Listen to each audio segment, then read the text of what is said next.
The timetable for the rest of the court proceedings, says Chinhengo, will continue in consultation with the lawyers of the accused persons. During an attempt to fix dates for the continuation of the trial, legal representatives from both the state and private, including unrepresented accused persons, could not agree on dates, some suggesting that they will only be ready for trial in 2026. Justice Chinhengo, however, ruled that it is not an absolute right for a client to be represented by a particular lawyer and said that should a lawyer not be available on the said dates, such a lawyer should not accept the brief from the client. In its further submissions filed in response to my invitation, the court drew my attention to State versus Kuzachike, in which the court made certain salutary remarks in regard to legal practitioners who are unable to avail themselves on dates allocated for a trial, either because of prior commitments in other courts or simply because of their busy schedules.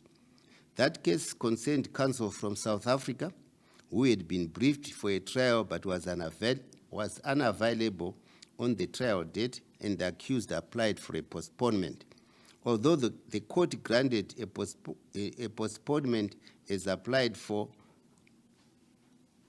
in that case, because the foreign counsel had acted in good faith, it made observations that must guide all legal practitioners and are binding on them, such as that a legal practitioner who is not available on the trial date or dates must not accept the brief for that trial.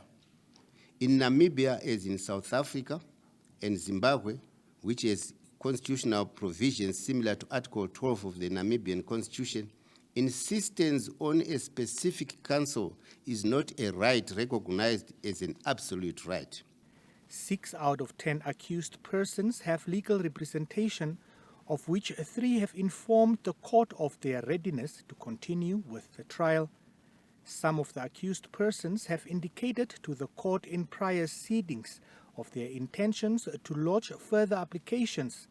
This may cause a further delay in the smooth continuation of the trial.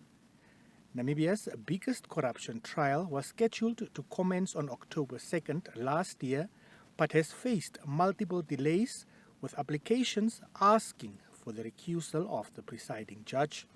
Former members of cabinet, Sakis Shangala and Bernard Esso, are among those who are charged with corruptly receiving payments of at least $300 million to give a competitive advantage to Icelandic fishing company Samherji in securing access to horse mackerel quotas in Namibia. Emil Sebeb, NBC News, Windhoek.